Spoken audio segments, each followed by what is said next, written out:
शिष्यमय batting करायला 6 मारा, काही अडचण नाही. आमची बिल्डिंग टाईट असते. एकदा मैदानात उतरलो की कुठं मागे मी बघत नाही. मैदान मारल्याशिवाय परत जात नाही. स्वर्गीय मंडलिक साहेबांचा स्वभाव आपल्या सगळ्यांना माहित आहे. त्यांनी कुणाला फसवलं नाही.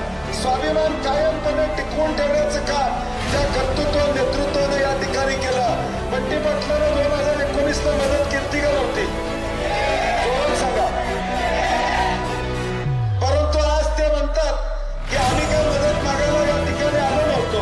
2019ला आमचं ठरलंय या 2 शब्दावर जो काही कटका कुणाचा पाडायचा ते पाडायचं काम कोल्हापुरातल्या जनतेला त्या ठिकाणी आज देखील ही गर्दी यांचे साथ देते की या तालुक्याचा नेता हा खंबीर आहे. या तालुक्याचा बुलंद आवाज संजय बाबा आहे. हे या गर्दीच्या माध्यमातून निश्चितपणे आपल्याला या ठिकाणी दिसून येते. आता आपली नैतिक जबाबदारी आहे की छत्रपती शिवाजी महाराजांच्या विचारांचा वारसा आम्हाला दिल्लीत पाठवायचा आहे.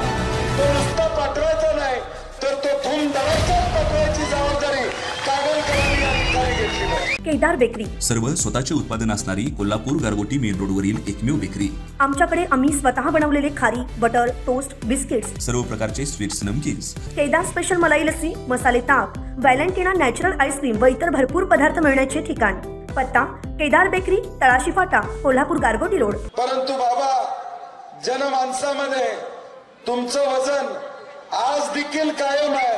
ही साक्ष गर्दी या ठिकाणी आज देखील ही गर्दी याची साक्ष देते की या तालुक्याचा नेता हा खंबीर आहे.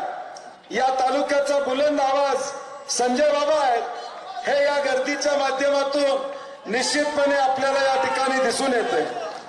आज या कोल्हापूर लोकसभेची एक ऐतिहासिक निवडणूक आहे. राजश्री शाहू महाराजांच्या विचाराचा वारसा, छत्रपती शिवाजी महाराजांचा वारसा हा दिल्लीत पाठवायचा आहे आणि ती पाठवण्याची जबाबदारी कागलकरांनी मोठ्या प्रमाणात या ठिकाणी घेणं आणि ती घ्यावी ही विनंती करण्यासाठी आम्ही आलेलो आहे. राजश्री शाहू महाराजांचा इतिहास कागलला सांगण्याची गरज नाही, कारण की प्रत्येक कागलकराच्या मनामध्ये राजश्री शाहू महाराजांच्या बद्दल आपुलकी आणि प्रेम सातत्यानं राहिलेलं आहे.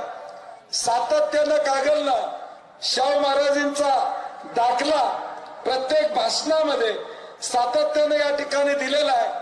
मग डॉक्टर बाबासाहेब आंबेडकर असतील, महात्मा ज्योतिबा फुले असतील, अण्णाभाऊ साठे असतील, या सगळ्यांच्या विचाराचा दाखला सातत्यानं कागलनं दिलेला आहे. हा अनुभव अनेकदा आम्ही या गरबी चौकातल्या भाषणामध्ये घेतलेला आहे.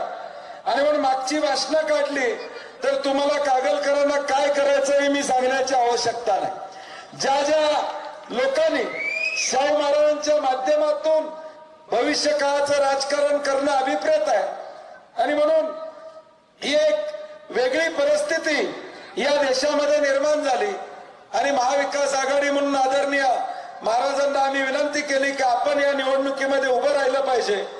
कारण की या गढूळ वातावरणामध्ये, अविश्वासाच्या वातावरणामध्ये लोकांनी विश्वासानं कुणाकडे बघायचा हा प्रश्न होता आणि म्हणून एक विश्वासाचं नेतृत्व म्हणून आदरणीय महाराज आपल्या समोर त्या ठिकाणी आलेला आहे.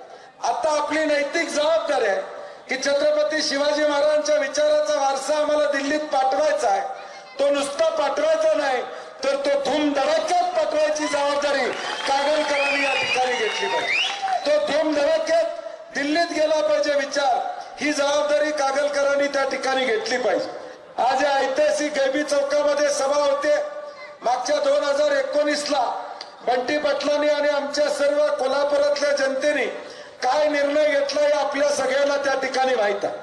2019ला आमचं ठरलंय या 2 शब्दावर जो काही कंटका कुणाचा पाडायचा तो पाडायचं काम कोल्हापुरातल्या जनतेला त्या ठिकाणी केलं. 2019ला मला कागलमधल्या लोकांना विचारायचा आहे.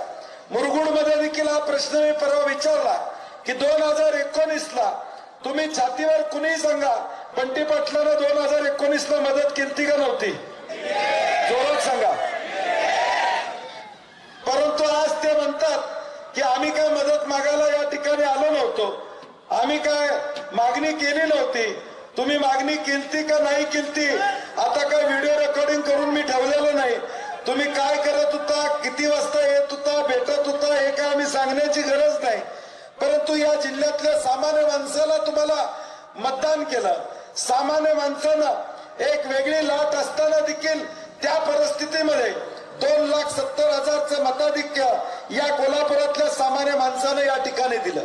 स्वर्गीय मंडलिक साहेबांचा स्वभाव आपल्या सगळ्यांना माहित आहे. त्यांनी कुणाला फसवलं नाही.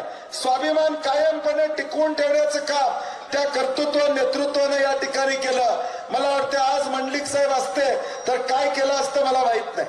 म्हणून आज जे फसवण्याचं राजकारण तुम्ही केलं 2019ला लोकांना फसवून या ठिकाणी मतदान घेतलं, त्याच्या विरुद्ध जाण्याची भूमिका 2024 मध्ये घेतली. याचं उत्तर लोकांना खासदारांनी द्यावं अशी आमची अपेक्षा या ठिकाणी प्रामुख्याने असणार आहे. आज ते आमच्यावर टीका करतायत.